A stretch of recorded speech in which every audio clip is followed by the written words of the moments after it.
Alistair, hi. It's great to have Hi, a Bob. chance to have a wee chat through Yeah, Zoom. great. Yeah, we live in interesting times for sure. We certainly do.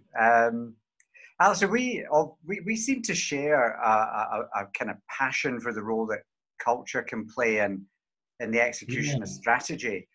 And I know you think now might be the perfect jumping off point to get into all of this. But yeah, I think from our previous conversation, we also both recognize that this is going to be a hard one to keep on the to-do list yeah, when people are just still absolutely. trying to, keep the balance sheets going. So I'd love an opportunity to just maybe talk about not another checklist, but what's some of the practical stuff? Maybe what are the habits you've come across that leaders, without Yeah, needing to think too much, could just be putting their attention to right now?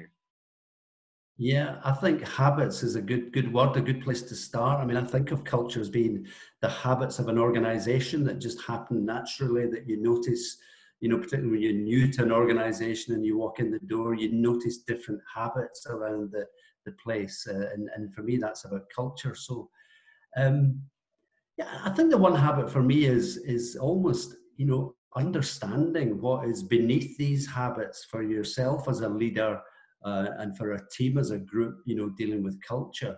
What are some of the beliefs that make you give a lot of attention to culture, or treat it, superficially?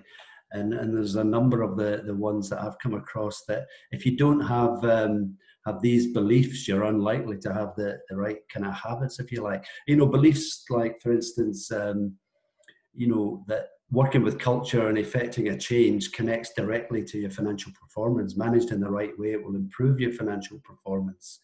Um, that you can manage, a strong belief that you can manage and shape culture, but you have to do it, shape it from the top and build it from the bottom. You can't direct, the phrase driving cultural change for me, kind of gets in the way.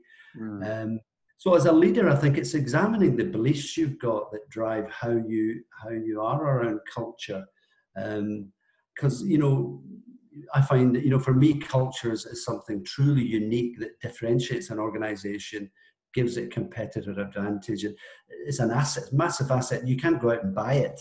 You have to create it over time as a, particularly as a leader and a leadership team. So there's something about that.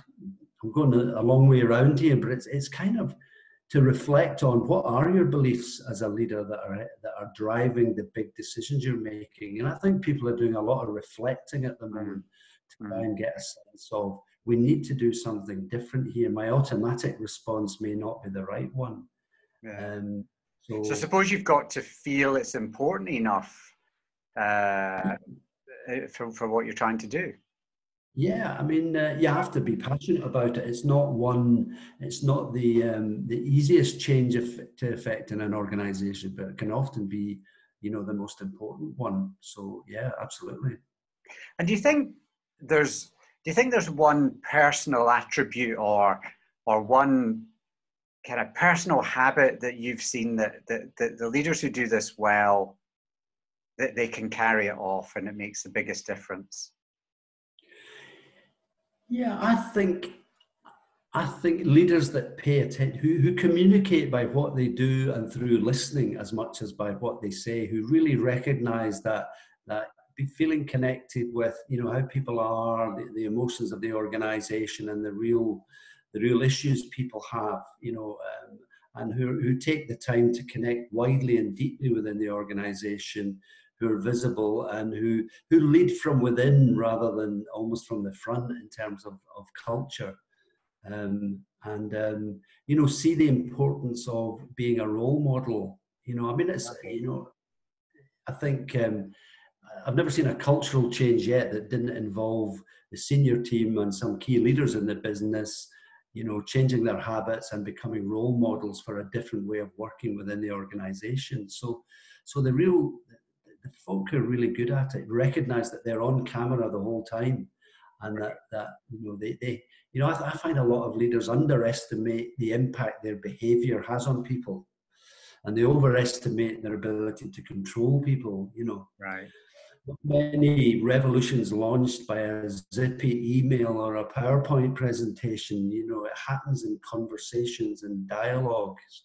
And the great leaders of culture just, you know, they embody the culture. They, you know, take Lawrence, you know, the guy that we work with. You know, if there's ever anybody who embodies the culture of an organization, it's Lawrence, kind of through his values. So they're a living, breathing example of the values. And if things need to change, they recognize that they need to change. If they don't, others, leaders need followers. And you know, if you're not prepared to change your habits, then I think it could be a struggle. And I think also that extends to within, you know, how leaders work with their senior teams. You know, in many ways, culture's about the minimum acceptable standard of behavior that you're willing to accept in an organization. And that starts around the senior team. You know, the senior team, well, as in any transformational change, need to be absolutely unified on cultural change, I think. You know, there's no room for mavericks and inappropriate behavior, you know, and I think a good leader will take the time to work with his team and really search for, you know, what is a culture that we collectively can live with, that we want, and we can role model it. If we can't, then are we really going to pull it off?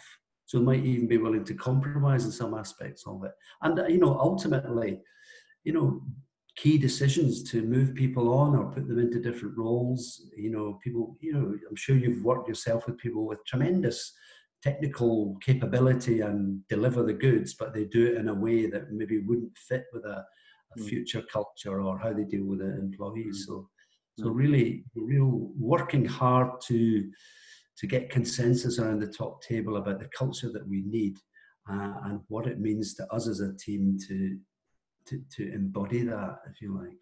So I suppose if I think about what you've said, I've got a picture of leaders having to think really hard about the conscious and subconscious things they're role modeling. But I think I've also heard you say they probably need to start close at hand and look at the role modeling from their top team as well. Absolutely. I mean, I think that's where it starts. I mean, I worked a number of times with organizations who find the words and get excited and make all sorts of statements about behavior and values, and they put it out the organization, you know, and they're not fully engaged with it, and they don't behave that way. So it kind of doesn't happen. I mean, I had a great exposure to this working, you know, close to BP at the time of the big oil spillage in the Gulf of Mexico, where overnight, you know, they swung towards building a real best-in-class safety culture, and you could feel it when you walked in the door. I mean, they used to, you know, culture lives in the stories that people tell, but, you know, they spoke about a senior guy in BP who was being driven from the airport to the head office, and the guy in the taxi was on his phone while he was driving. And he said, do you mind, can you put your phone down? And, you know, they were in the middle of a highway, busy highway, and the guy just ignored him. And he eventually said, can you stop the car? They stopped the car, and he insisted, they all got out of the car, you know, which arguably was less safe. And when you went into the head office, you know, you would meet people in reception, you'd be walking up the stairs, and they'd be saying, do you mind holding on to the handrail? And if they saw you carrying a cup of coffee without a lid, they would stop you. So it was just, you know, quite obsessive, but with great well-meaning to so feedback. I think a culture of feedback where people acknowledge how they're trying. This sounds a bit cultish, but I think in the early stages, you know, you have to be quite focused on the practicalities of, you know, what is the behavior we need to leave behind and build in, and feedback goes to the heart of that. So feedback amongst the senior team and creating a culture of feedback within the senior team and role modeling that would be a key lever for cultural change for me, I think. Alistair, we've covered just probably a small amount of the great examples that you've got of the practical things, and really only, I suppose, scratch the surface of the habits. I mean, I'd be really interested to carry on this conversation because I'd be really interested in things like your thoughts on what if a leader thinks there's a massive gap between today's culture and what's going to be needed to succeed. Is them just role modeling something different going to be enough? And I'd be really interested in if you've got any experience of that, and you know, what about the fact that culture is such a vague term? It can be really hard to nail down. Are those things we could have a chat about again? They're great questions, and I'd appreciate the time to think about them. And there's something ironic about not getting past the senior team in this discussion, because for me, in the work I do, I don't go beyond that until I feel that as a group they got it, and they realize what they're committing to, and they start to lead the way, really. So let's continue. That would be fantastic.